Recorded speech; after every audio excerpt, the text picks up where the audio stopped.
La ville de Brunswick-Chatham a procédé récemment au lancement de son nouveau projet de sentier du Vieux-Verger.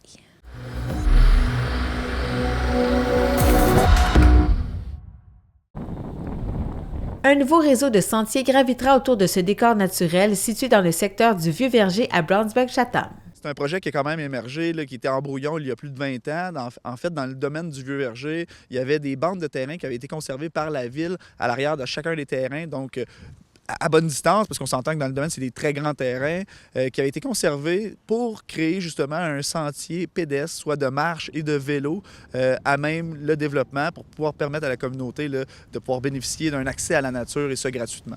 Et pourquoi maintenant, en 2024, ça va voir le jour? Bien oui, bonne question. En fait, on a décidé de mettre le projet de l'avant. On travaille sur des subventions actuellement avant d'engendrer quelconque coût. Donc, le but, c'est vraiment de pouvoir rendre accès à la nature à la population, mais aussi parce que, on le sait, la COVID-19 a apporté son lot de développement immobilier. Donc, le développement a pris un essor très fulgurant durant les dernières années. Donc, ça amène bon nombre de nouvelles familles, de nouveaux résidents et d'avoir un accès à la nature permise. C'est chose souhaitée pour toute la communauté en soi. Là, parce que le projet, soit dit en passant, va être accessible pour toute la communauté et non seulement pour les résidents du domaine. Et quel sera le coût de ce projet? Le coût de ce projet sera approximativement de 250 000 $. Comme je vous l'ai mentionné, on travaille sur des subventions. Donc, avant d'engendrer le premier coût, le premier dollar, on travaille sur les subventions. On essaie d'aller chercher une subvention à la hauteur d'au minimum le 2/3, donc 66 % financé par le gouvernement. On parle de combien de kilomètres? On parle de 6 km. 6 km de sentiers pédestres. Il va y avoir aussi des passerelles qui vont donner accès à des points de vue assez spectaculaires pour le domaine de la nature en soi, là, sur des lacs et des étangs qui ont été acquis par la ville.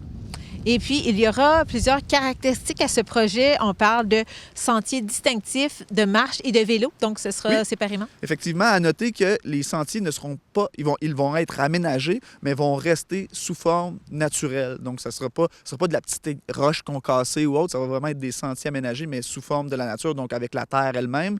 Et il n'y aura aucun arbre qui va être coupé, autre que les arbres qui sont soit dangereux ou morts. Il va y avoir également des passerelles en bois et un stationnement incitatif. Un stationnement incitatif qui ne fait pas partie du domaine, mais qui va rejoindre une autre parcelle de domaine qui vient de se faire développer en soi, soit par la rue Saint-Clair, le chemin Saint-Clair.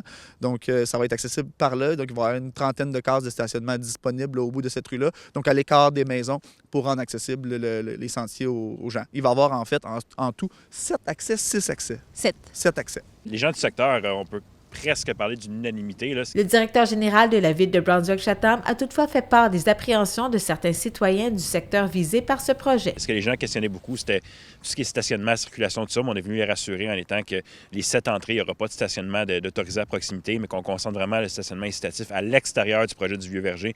Donc, ça a quand même rassuré les gens. Là. Puis aussi, le fait que la ville s'est portée acquéreur tout récemment d'espaces naturels dans le secteur, donc celui qu'on voit à l'arrière de moi, qui est quand même des milieux naturels que de la vie. Donc, ça a rassuré les gens de savoir que la ville s'est portée acquéreur de ces terrains-là à des fins de conservation à perpétuité. Parlez-moi des ressources qui ont été exploitées pour mettre en œuvre ce projet. Oui, c'est un projet qu'on travaille quand même depuis 3 ans maintenant. Avant d'arriver à avoir un sentier en place, il faut quand même qu'on ait plusieurs gens impliqués. Donc, il y a une firme d'architecte de paysage qui s'appelle CAP Paysagement qui travaille avec nous sur tout l'aménagement, le tracé de ce sentier-là. Il faut aussi savoir que le sentier, comme on mentionnait, on veut éviter de déboiser. Donc, le sentier, vraiment, il se crée au fur et à mesure qu'on va avancer dans la forêt. On va contourner les arbres, les rochers. On va vraiment essayer d'avoir des points de vue intéressants pour les gens. Donc, oui, il y a l'architecte de paysage qui est ma contribution. On a des arpenteurs géomètres également. On a des bénévoles. Donc, on remercie la Shop 78 qui nous aide dans ce projet-là. On a aussi Ornithologie Argenteuil qui nous aide, dans le fond, à faire des espaces d'interprétation des oiseaux. Donc, qui va parcourir les sentiers, installer des panneaux à certains endroits, tout ça, pour que j'aie des points de vue d'interpréter les oiseaux, dans le fond. Oui, quelle est la part de la Shop 78? Oui, ils sont là à des fins bénévoles. C'est quand même leur commerce d'être autour de ce type d'activité de plein air.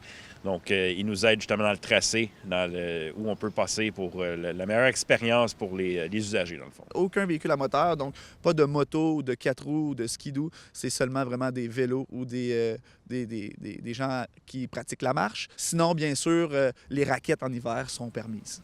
Oui. Et quel impact est-ce que ça aura sur la municipalité de Brunswick-Chatham et ses habitants?